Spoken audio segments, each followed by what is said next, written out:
Shri Krishna, Shri Krishna, Shri Krishna, Shri Krishna. Guru Brahma, Guru Vishnu, Guru Devo Maheshwara, Guru Sakshat Param Brahma, Tasmai Shri Gurave Namaha, Tasmai Shri Gurave Namaha. We see something, but we experience something different. For example, we see the waves, but we never experience the waters. We see the ocean, but we forget the waters. In fact, whether we are seeing the wave or the ocean, we are seeing essentially the water. In the same manner, we essentially experience divinity, but we are lost in the names and the forms, and the divinity is forgotten.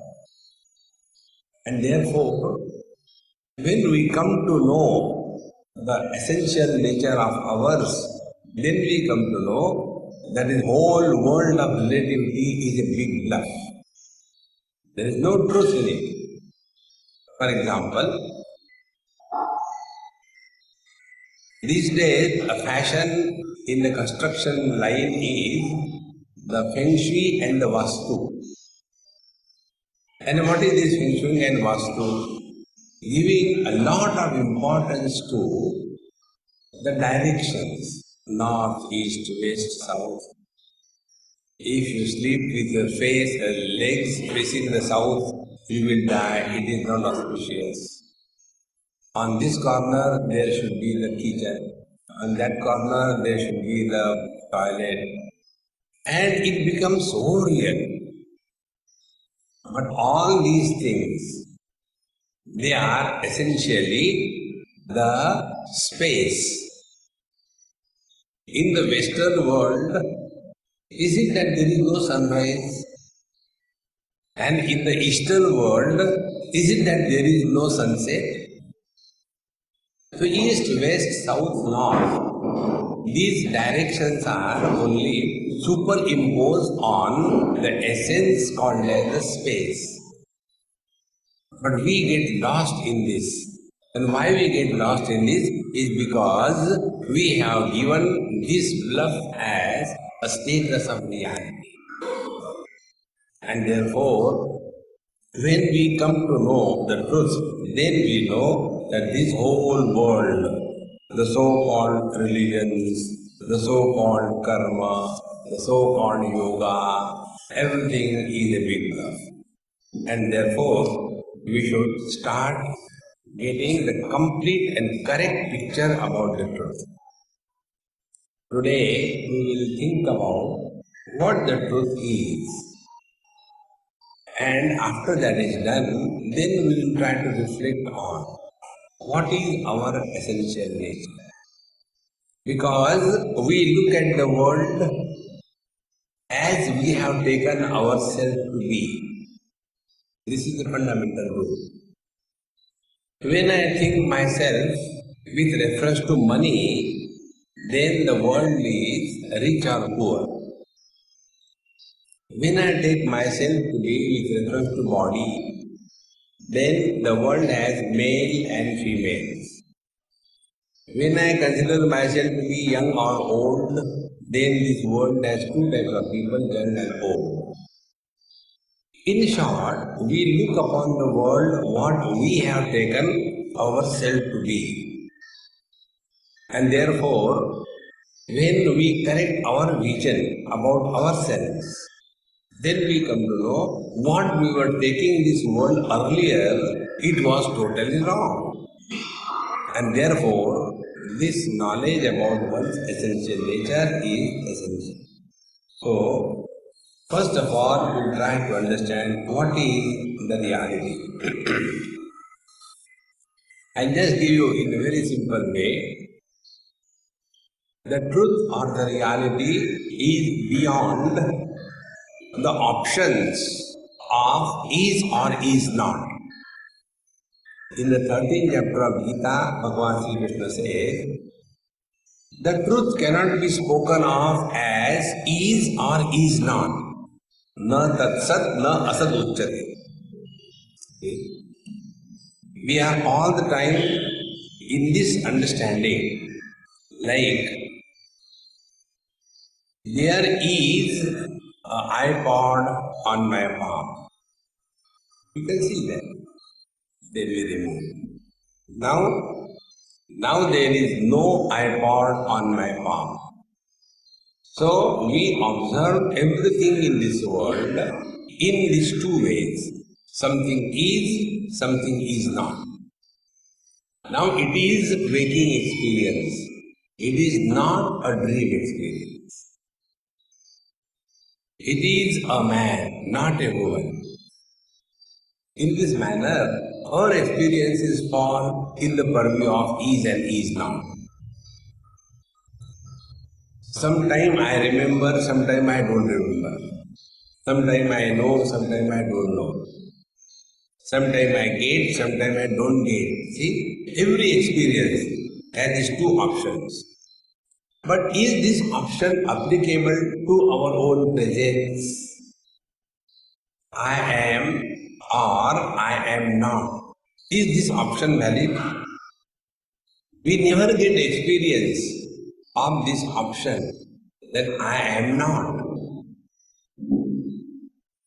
When this option is not there, I am not. Is it necessary to say that I am?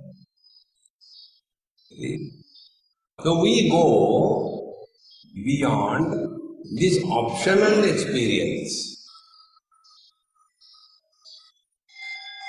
And when this truth is recognized, then we will understand the statement from Bhagavad Gita in the 5th chapter, in the 15th chapter. Bhagavan Sri Krishna says, Sarvasya chaham hrudi sannivishtaha mattaha smriti jnanam apohanancha vedaisya sarvi ahameva vidyaha. In this world, what is worthy of knowing is this aham. Who is this I? And then we are told this I is Sarvasya Hrudi Sannivishta. I is the very essence of everything. And from this I alone is possible the waking experience, dream experience, deep sleep experience, and samadhi experience. But all these four experiences, waking, dream, deep sleep and samadhi, these experiences have got the option. Either waking is or waking is not. Either dream is or dream is not. Either deep sleep is or deep sleep is not. Either samadhi is or samadhi is not. So all these four experiences have this option of is and is not, but there is one reality which is supporting all these experiences but never gets influenced by any one of them. And therefore, this cannot be spoken of optionally that I am or I am not. This eternal, non-optional experience is the reality. Other than this, everything is a bluff.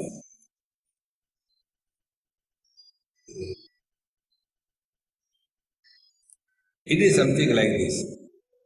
When we dream the dream, it is never dreamed as a dream. It is dreamed as solid reality. And when the dream is over, the next experience begins, the waking experience. Then the question comes, all the achievements, failures, friends and enemies from the dream, where they have gone along with Mr. Dreamer. There they are.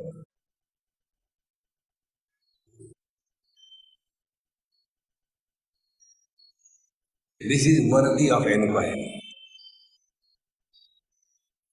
But we get so much influenced by this illusion of the world that we start taking it as real and suffer throughout life.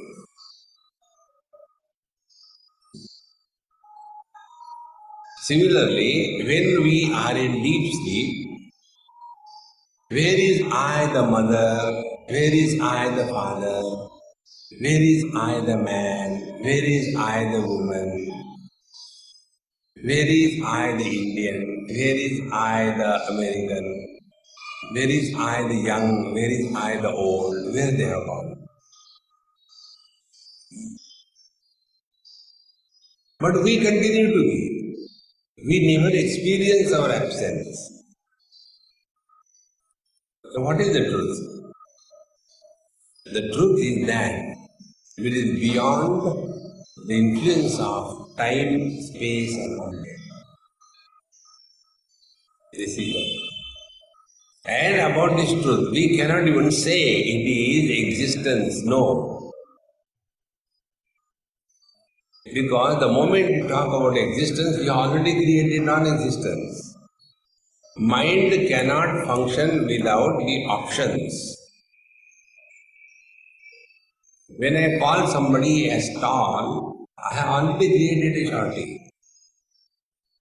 When I call somebody as rich, I have already created a poor. When I call somebody as fat, I have created a thin person. Because mind has to have options for its existence. Mind cannot exist without options. And what is this mind? Is it all the time available? No. Sometimes it is, sometimes it is not. See, friends, therefore, all that is perceived through the sense organs, the mind, and the intellect is a bluff. And that experience, which does not involve the operation of mind, senses, and the intellect, is the truth. Now see, drop the sense organs, the objective world has no existence. Drop the mind, the joy and sorrows have no existence. Drop the intellect, I versus you doesn't exist. And that which cannot be dropped,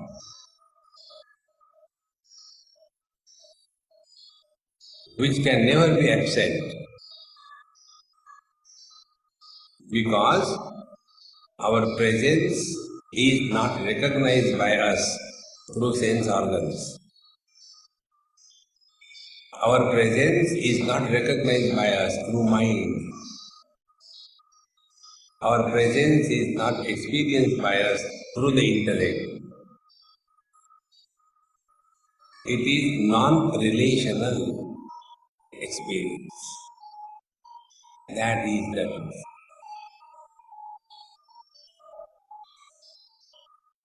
The rest is the bluff. Therefore, the first is the ultimate reality. This ultimate reality is the one which has got its own inherent potentiality. It is something like this. The fire and its burning power.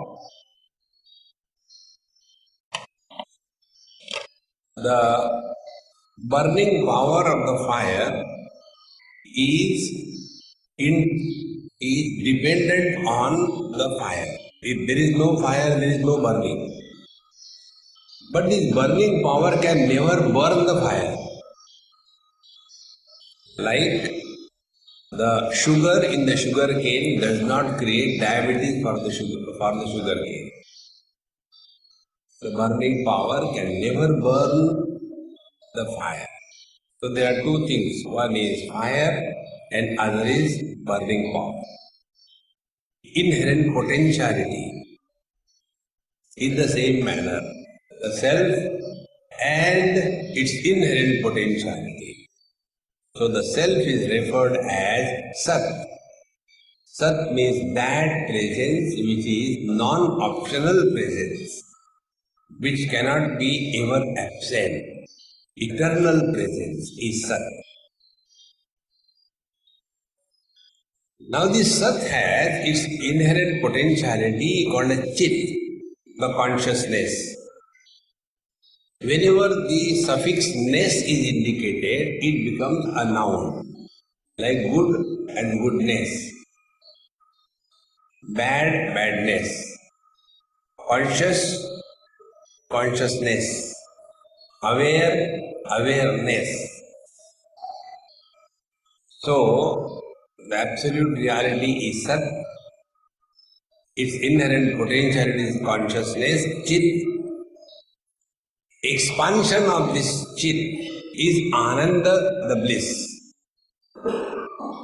Whenever there is expression of anything, it is expansion. For the marriage, we are all happy, so there is expansion. We want to inform everybody that I am getting married. Because it is the only day of happiness. Then the food that we prepare. On daily basis we have simple food. But for the marriage, there is a big feast. 20 types of items and different types of drinks. Why? I am happy. Therefore, Sat is the reality, Chit is its inherent potentiality, expression of the Chit is Ananda. This is the meaning of Satchidananda. Now this expansion of the Chit, the potentiality as Ananda, happens three ways. These three potentialities are, first is the Ichcha Shakti. Ichcha Shakti is the power of desire. I want this, and we work for it. Ichcha Shakti. Secondly, the Jnana Shakti, the power to know. And third is the Kriya Shakti, the power to act. So how many total things? Absolute reality, Sat. Its potentiality, Chit. Expansion of Chit is Ananda. Ananda expresses as the Ichcha Shakti, Jnana Shakti and Kriya Shakti. This is the complete picture of absolute reality.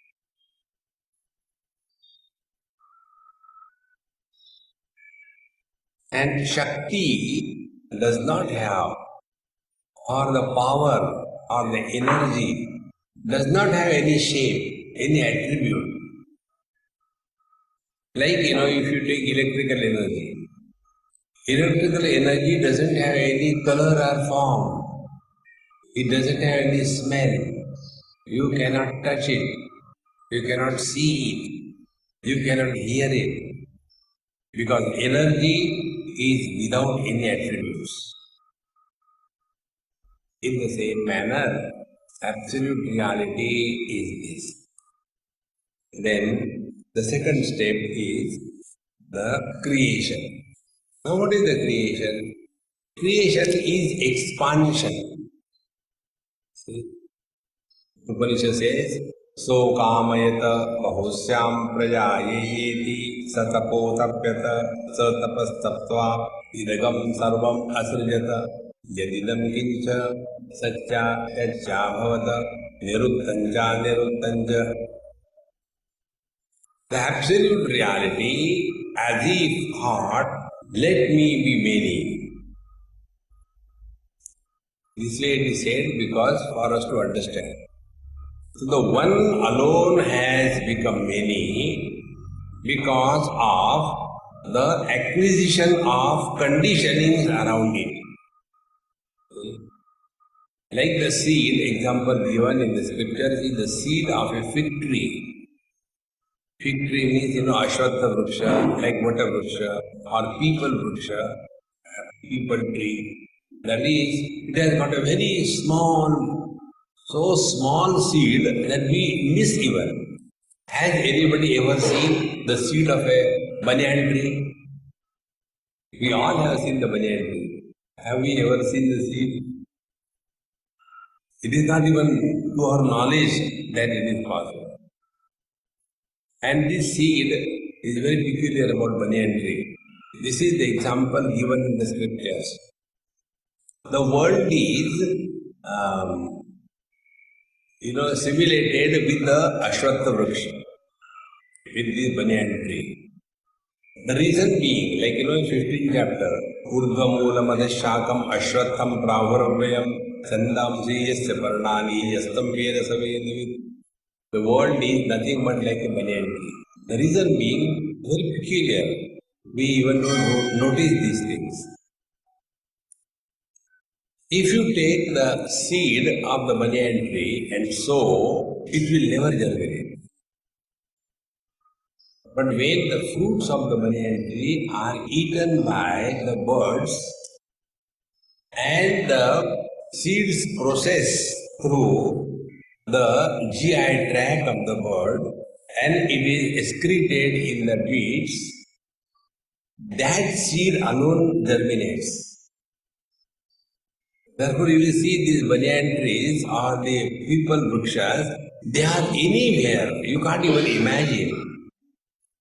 Sometimes, in the bathroom, the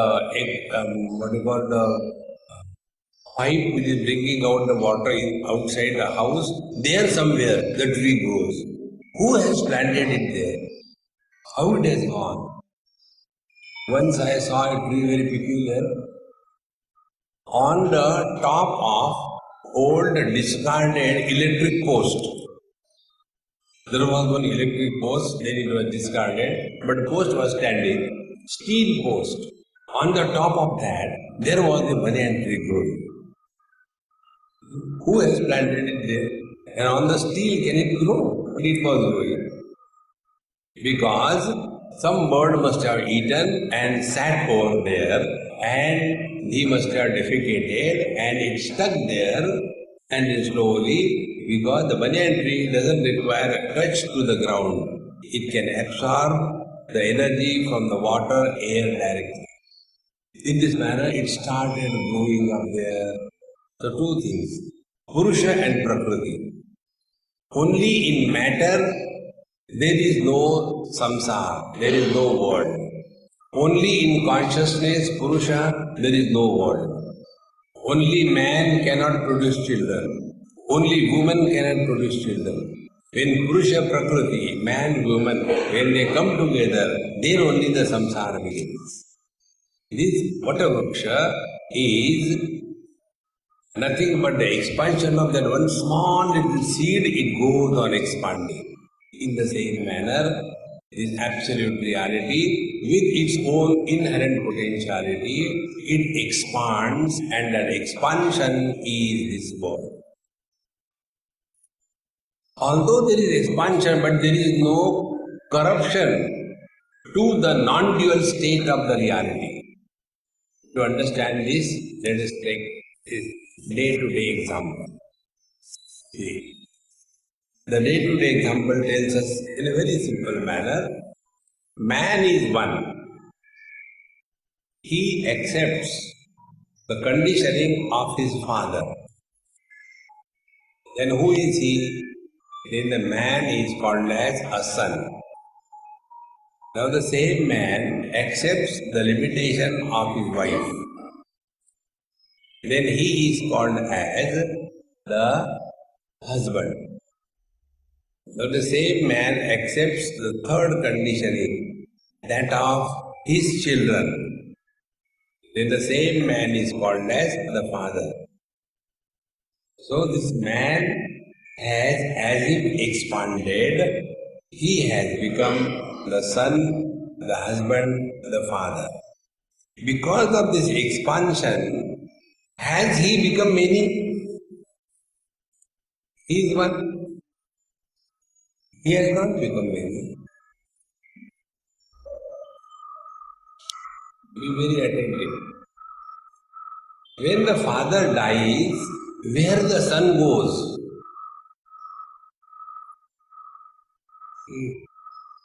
When the wife dies, where the husband goes? When the son dies, where the father goes. And who was miserable in life? It was the son who was miserable. It was the husband who was miserable. It was the father who was miserable. And who are they? They are nowhere. Think. And we are all miserable as this somebody who are not.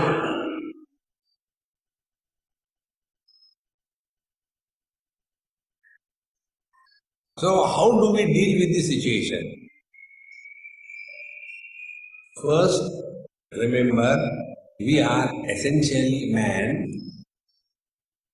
Conditionally, we have become many. But that doesn't mean that many are real. See, friends.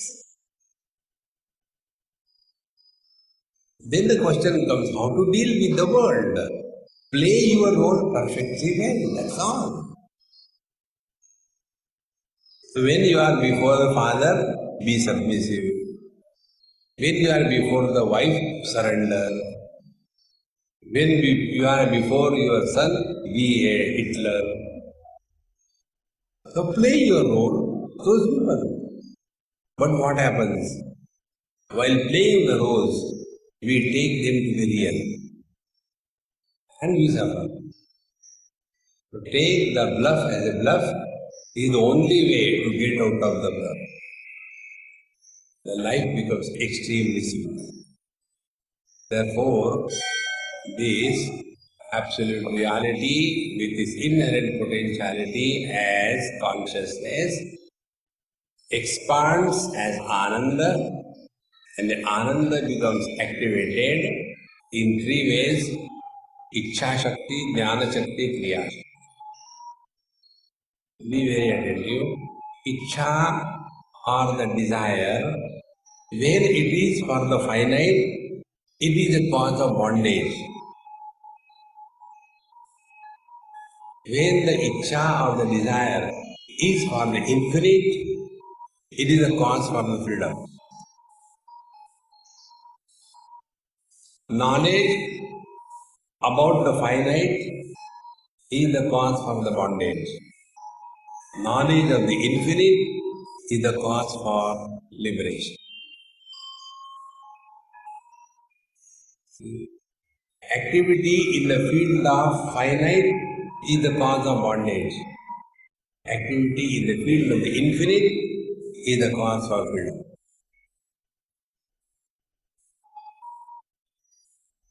So, if it is only Ichha, desire, it is a cause of bondage. When it is Ichha Shakti, it is freedom. When it is knowledge about a small thing, it is a bondage. When it is pure knowledge, it is freedom. See, the more you become subjective in this understanding, you come to know the whole relative world, which is born with reference to the limitations of time, space and object. The whole relative world is a big bluff. And once we understand the bluff as a bluff, we will never be serious about it. That is why wise people are never serious about the world. This world has always been like this. There is nothing new in this world. We simply study the history, but we don't learn from that. And we also say the history is repeated, and yet we don't learn. See, there is nothing new in this world, nothing. Everything has been the same thing repeated. Like getting married and getting children, and the children are growing, and then they are grown up, then they are married, they have their own children, they start their own life. But his old mother and father, they don't want to leave them, they hold on to them. But they forget they have left their parents. But they want to hold on to their children and suffer. See, friends, this is a continuous wheel of time going on. So the best way is to understand this world of the life as a bluff is only this. Wherever you are, be fully, cheerfully available, but don't get entangled into anything or anybody. Bhagwan Shankaracharya says, Shatrau mitre putre bandhau ma kuru yatnam vigraha sandhau. Don't create friends and enemies. Don't create any relations in this world. Lead a non-relational life. That relation which creates pain or misery is a bondage. And that pure love doesn't create any relation is the freedom. So, Amma, you should lead this side. One take chair this side. The last one. Little more. Little more. That's good. The poor lady, the front person, when he moves like this, she has to. I could see from here. It's okay, don't look, there's nothing to see. So, these are the three potentialities. Then comes the existence in its totality. Get this point across. See, vision is a universal phenomenon. When the mind expresses through eyes, it is called as vision. And it is a common factor. It is not that some people, they see through the eyes, others see through the ears. No. Vision is a common thing. So instead of understanding the vision as the vision, we get lost in my vision. So, if you look at the world from the total vision, see, that total vision is called as the divine vision. Divya Drishti, Divya Chakshu, the intuitive vision. Bhagavan says to Arjuna in the 11th chapter, Divyam dadamiti chakshu pashyame yogam aishwaram. I grant you the divine vision by which you will be able to comprehend me totally. See the totality, samashti, understand this through an example.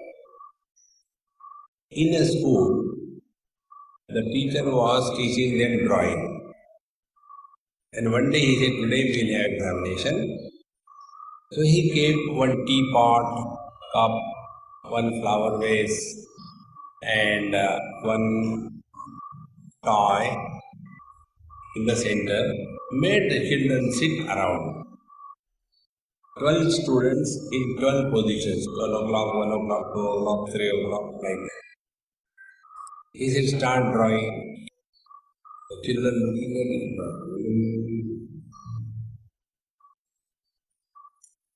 After they finished their drawing, then he said, okay, now let us evaluate your papers.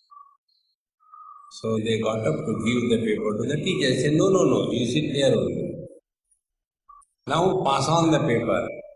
12 o'clock student, pass on the paper to 3 o'clock. 3 to the 6 o'clock. 6 o'clock to the 9 o'clock. 9 o'clock to the 12 o'clock. 1 o'clock to the 4 o'clock. 4 o'clock to the 7 o'clock. 7 o'clock to the 10 o'clock. 10 o'clock to the 1 o'clock. In this manner, pass on your papers. So they pass. Now evaluate. So the children started evaluating. And he said, okay, give me. He said, now see, you have drawn and you have evaluated. I have not done anything, okay? Yes, sir. And he said, so and so failed, so and so failed. Everybody was failed. I didn't do anything. You only have done. All of you failed. Oh, no, sir, we can't be failed. I have drawn correctly. He said, okay, don't shout. Let me see. And then he starts evaluating. And he said, now after my evaluation, everybody is passed. How come it happened? Be very attentive.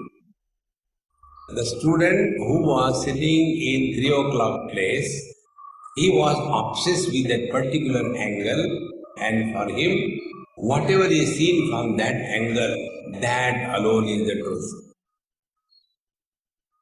He doesn't have the understanding how the things will look from 12 o'clock position.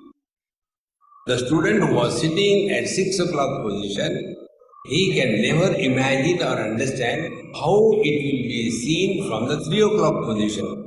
And therefore, whatever I don't see is wrong. But the teacher, although sitting in his own place, he was able to understand the various angles, standpoints. And therefore, according to the total vision, nothing is wrong.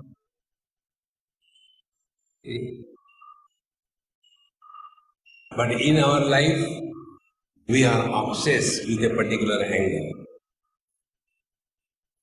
And that obsession we give a status of reality. And therefore, that which is not real, how can you improve that? Can we improve the mirage waters? Let us harvest the mirage waters so that the water problem is solved. You cannot. See, friends, the day this becomes clear that any experience which falls in the purview of relativity is not real. Just a bluff. So these experiences are existing at the totality level and at the individuality. Individuality level is called as vyakti. Totality level it is called as abhivyakti. Vyakti is individuality, abhivyakti is manifestation. Individual eyes is vyakti. Vision in the eyes is abhivyakti. When somebody's one eye is gone for whatever reason, the vision still remains there. Vision doesn't go anywhere. If both the eyes are gone, the other persons are seeing. See, friends. So all the spiritual life is migration from the individuality to the totality. Till such time we live as individual, we are leading a life of illusions. And then this world becomes so real and we start talking ill about us. Therefore, we go through three experiences. First experience is this absolute reality ready to manifest. Second experience is I am that. So I am the body. I am the mind. I am the sense organs. We start functioning as the body. First step in illusion. The second step is the body is mine. The body is mine. Second step. The third step, I am body and body is mine together. These are the three stages through which this illusion of the world is strengthened. And this is common. This is at the universal level. It is something like this. This point of totality and individuality, if it clicks, then the whole problem will be dissolved. When we stand in front of a mirror, anywhere in the world, Chinese mirror, Russian mirror, Indian mirror, American mirror, anywhere you stand, appearance of or reflection in the mirror is a universal process. And in that, we have to do nothing. We merely stand before the mirror, reflection happens. It's not only human beings, anything. But the difference between the human being standing before the mirror and a sparrow, a bird, standing in front of the mirror, there is a lot of difference. You must have seen the sparrow when she stands in front of the mirror, she takes the reflection to the real, some enemy, and starts pecking. To such an extent that she starts bleeding and wants to see who is there. So she goes behind the mirror. There is nobody. Again she comes in front, again starts pecking. So when the illusions are taken as real, life is like that of a bird. But when we stand in front of the mirror, we don't mistake. Although we are looking at the reflection, but our attention is on ourselves, not on the reflection. So when we take the toothpaste and brush in the morning, we do E and we don't apply there. We apply E. This is the difference. Therefore, when this principle is understood, it's a common thing. First, the notion of I, then I am this body. The second is body is mind. The first notion is called as ahanta. In this I is important. Second thing, body is mind. In this body is important. And third thing, I am the body and the body is mind. Both are equally important. These are the three stages through which the total experiences of the world go through. And they are common for everyone. It is not that the rich man and the poor man, the Indian or the non-Indian, the human, the man or the woman. No, it is a common experience. And not only for the human being, but also for the animals. Therefore, we feel, these snakes or crocodiles, how dirty they are. But try to kill them, they will protect themselves. They don't want to die. Because I am this body, how can I die? So this is the universal experience where these three things happen. I am this is me, and both together, I am this and this is me. These are the three stages through which the universality of the experiences go. Then we come to next stage. The limitations because of which these three experiences happen, these limitations are on account of the 5 factors. Like how a man is reduced to a husband because of the conditioning called as wife. How a man is reduced to a citizen because the conditioning of a nation is imposed on him. So which are the conditionings because of which the infinite is reduced to the relative and thereafter the relative starts suffering? These conditionings are 5 in number. The first conditioning, these are the limitations of Maya. Maya means measured experiences is called as Maya. Our eyes can see only up to the Vibgyor spectrum of light. Beyond the Vibgyor spectrum of light, eyes cannot penetrate. And if I mistake that whatever I see with my eyes, that alone is the truth, and that which cannot be seen by the eyes is not the truth, then we are under the influence of the mind. Our ears can hear only a particular spectrum of decibels. Beyond those spectrum of decibels, our ears cannot hear. And if I say whatever I can't hear doesn't exist, we are under the influence of Maya. So the infinite is reduced to the finite because of this condition. The other day, a friend of mine, he migrated from Australia to India. He said, enough of Australia. After staying there for 10, 15 years, he came to India. In Bangalore, he was settling. And I have never seen more number of dogs any place other than Bangalore. Maximum dogs. And there, the dog lovers are more than the dogs. And they don't keep the dogs in their house properly tied down. They are all on the road. And the dog lovers will feed those dogs. And rest of the time they are all free. And in India, democracy is extended beyond human beings, up to the animals it goes. So any dog can sit anywhere, do anything, shout anytime.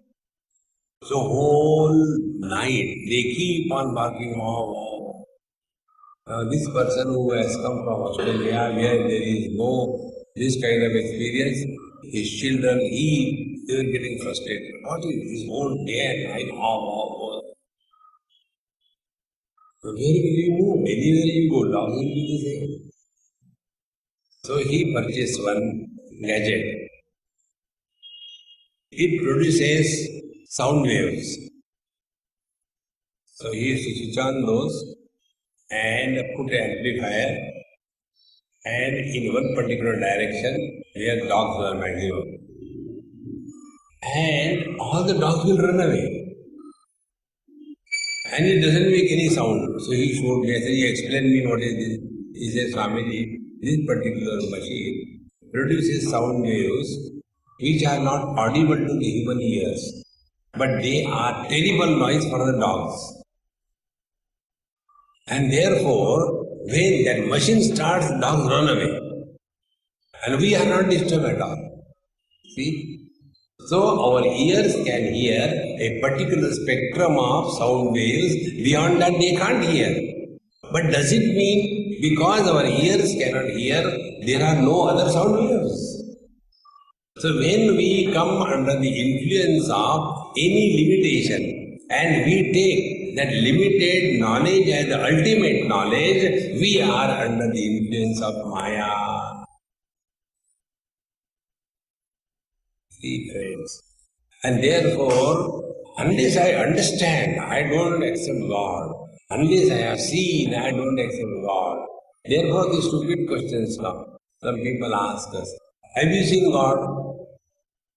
Meaning, God is an object of eyes, which can be seen as a color and form. Then I ask him, have you seen electricity? No. You know why? It doesn't exist. Has anybody seen electricity? No, but we can see the light. I say, light is not electricity. Light is a manifestation of electricity. It is not electricity. Let me accept, because of manifestation. In the same manner, this world is a manifestation of the divine reality. Therefore, when we understand these 5 limitations clearly, then only we will go beyond these 5 limitations. And the 5 limitations are, number 1, the limitation of that limitation is called as kala. Kala means the ability of sovereign lordship is reduced to a small speck. So, to understand, Prime Minister of India and his signature has authority throughout the world. And who is he? He has become Prime Minister because of our votes. But our votes have no authority. So, the totality is invoked in that. In the same manner, when this kala aspect is imposed on our being, then the authorship, the ability to dictate the totality is reduced to the individual. The second is vidya, the omniscience is reduced to a little knowledge. Okay. Knowledge without an object is the omniscience. Object is awareness. Eyes can see only colors and forms. Eyes cannot hear the sounds. Eyes cannot taste the objects. It is a limited knowledge. Mind is better as compared to the sense organs. Mind can know Shabda, Sparsha, Rupa, Rasa, Gandha, all the five objects. Consciousness goes beyond. Consciousness eliminates waking, dream, deep sleep and samadhi. Therefore, the omniscience of the consciousness is reduced to the vision, wherein vision is limited only in colors and forms, but the consciousness is the substratum of the total knowledge. In this manner, the second limitation of Maya, the third limitation of Maya is Raga. Raga is attachment to something finite. See? And when there is attachment to something finite, it becomes a bondage. When there is no attachment to the finite, then it is a freedom. Then it is pure love. See? We use the word love very loosely. Pure love is that love which does not create any bondage. It doesn't create any relation. It doesn't have any reason. And in that love, we don't fall, we grow, we rise. Love between boy and a girl is the cause of their fall. Therefore, they say, we have fallen in love. They don't rise in love. So, what is this pure love? Once I was in somebody's house, and that lady asked me this question. Swamiji, I prepare a cup of tea for you in the morning at 4 o'clock and give you. Yes. Thank you very much. No, not for that. I do the same thing for my son who is studying for his 12th standard. So I do it for love for you, and I do it for the love for my son. So what is the difference between these two loves? My love for you and my love for my son. I say, look here, if your son fails, he will become miserable. If I fail, you will become a philosopher. Family, if everybody passes, who will fail? You are great. You have helped those people. See? Therefore, that love which makes you miserable is asakti, attachment. That love which doesn't make you miserable is the pure love. Then third comes the kala. The limitation of kala is limitation of time. The awareness is divided in the past, present and future. This is how the mind survives. Consciousness with the limitation of time factor divides the consciousness into past, present and future. And therefore, the mind cannot survive without the reference of the past, present and the future. You see, therefore, all of us, all the time talk about our past. When we were children in our childhood, we don't understand that nobody is interested in our past. Everybody is concerned about their own future. But we have nothing except the past. We keep on talking about the past because the mind wants to survive and it cannot survive without reference to the past. Similarly, where there is past, there is bound to be future. Where there is past and future, the present is disrespected and the samsara begins. This is how the limitation of time is the third one. The fourth one and the fifth one is niyati. Niyati is whatever is going to happen in our life, nobody can change it. It is going to happen.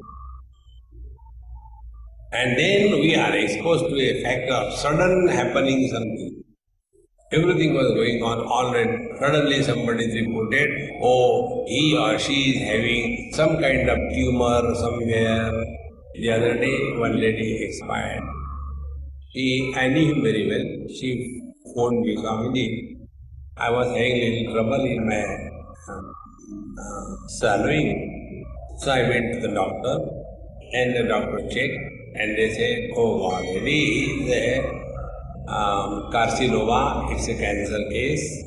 And they took the biopsy and they found out it is the third degree. They will try to operate and see what happens. In 1 week's time, everything over, she died. Just like that.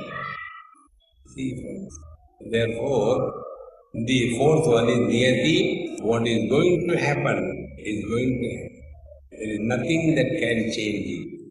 These are the 5 limitations of Maya, and when we come under these 5 limitations, the infinite is reduced to the finite.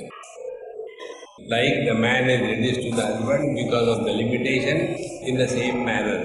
These are the 5 limitations because of which the Paramatma is reduced to the Jivatma, the Absolute is reduced to the soul. Then comes the Purusha Tattva. In every experience, there are 2 aspects. One is the experiencer, second is experienced. The experiencer aspect is the conscious aspect called as Purusha. Now be attentive. Paramatma is common, is one. When the Paramatma expresses through the limitation of these 5 koshas, the body, etc., the Paramatma expresses under the influence of the limitations of these Panchakoshas. Be attentive. Consciousness expressing through the man's body will start expressing as a growth of beard. If the same consciousness expresses through the cow, we start expressing as giving milk. The same consciousness expresses through a cobra, starts producing venom. Does it mean the consciousness is masculine or vegetarian or venomous? No. These are the differences, these are the expressions of one conscious reality. Now take the common example which I gave. Electrical energy expressing through the tube as a light. Same energy expressing through the heater as a heat. The same energy expressing through the fan as a movement. Does it mean that electricity is light, hot and moving? No. These are the expressions. This is understood. In the same manner, there are 2 aspects in each one of us. One is the infinite aspect called as God. Second is the finite aspect called as somebody. See, man is the infinite aspect. Husband is the finite aspect. Man is the infinite aspect. The father is the finite aspect. So when the man is expressing through the limitations of his wife, he is reduced to a husband. So we are simultaneously 2, husband as well as man. In the same manner, Paramatma and the Jivatma, the absolute reality and the individual reality. See, friends. Then what happens? We take the Jiva as real. This is the biggest mistake we do. See, husband is not the reality. Man is the reality. In the same manner, the expression of the absolute self through the body as a life is not the reality. The one which is expressing as life is the reality. The light in the bulb is not the reality. The electricity behind the bulb is the reality. See, friends. And things are seen only when there is light. In electrical energy, there is no light. In the same manner, in absolute reality, there is no soul, there is no life, there is no inertness. See? Vyaptam yena characharam. That which is permeating in and through the sentient and the inert world, and therefore beyond the sentiency and the inertness, that is the ultimate reality. Therefore, this Purusha is defined in the scriptures in two ways. One way is Purusha means Purishayanat Purushaha, the one who is living in this body as somebody is called as Purusha. And second thing is Purnatvat Purushaha. Although expressing through the limitations of the body, yet not limited by the limitations of the body. Come to recognize this factor. That's all. See? When you will understand this principle in letter and spirit, then husband is a big bluff. Husband is not the reality. Reality is man.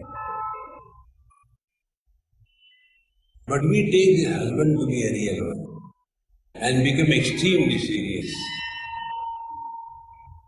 So what we will do?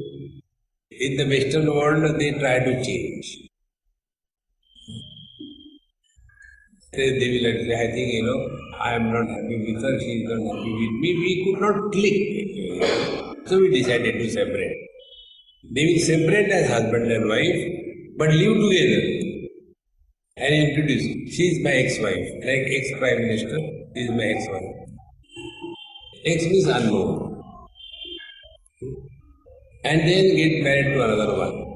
And after you get married to another one, again husband is born. So the first husband, when divorced, where he has gone.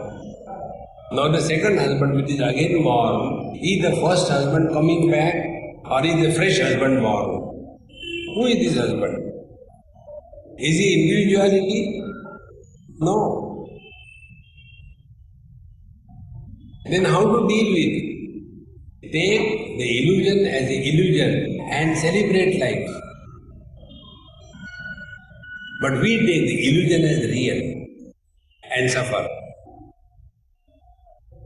See, one day I was in somebody's house and there was one small child, girl, maybe about 3 years or 4 years. Now that girl is a graduate, big one. So, she used to call me as her Swami. He is my Swami. Nobody should go to him. If I take in another child, she used to get angry and cry. So possessive. So, sometimes I used to play fool with her. I said, hey, look here, you have got 2 of them, mom and dad. I don't have anyone. Why not we share? You keep mom, I'll take dad. Okay? When I said I'll take dad, with a small hand, he will cover her 6-footer father. No, dad is mine, you can't take it. I said, okay, keep dad. Give me mom. Take the dad and take mom. No, you cannot take the mom also. But I want one, I don't have anyone, man. Come on, give me. And then she started crying. See? So what I was doing, playing fool with her. But she has taken that playing fool as real and started becoming real. If she understands that he is just playing fool, she will never become miserable. In the same manner, we take the relational life as real. We take the husband to be real and start suffering. Why do you take that? It is just a big one. whole life will change. So whenever miserable entity is manifesting, it is the conditioned consciousness. Whenever cheerful expression happens, it is Paramatma. Like your laptops. When you are connected with the power, it shows who is functioning, power is functional. When the power goes away, you immediately know it is now the battery which is functioning. There are two indicators, power or battery. In the same manner, whenever happiness happens, Paramatma is functional. Whenever frustration happens, Jivatma is functional. Find out the light of the two. Which is the light? Whether it is Paramatma or it is the Purushayana, the one miserable entity, and then you will come to know this miserable entity is a big bluff. It was never there, it will never be there. So don't take the illusion as real and suffer. Look at the illusion as illusion and celebrate life. Om Purnamadaha Purnamidam Purnahat Purnamudachyate Purnasya Purnamadaya Purnamevavashishyate Om Shanti Shanti Shanti Hari Om Shri Gurubhyo Namaha Hari Om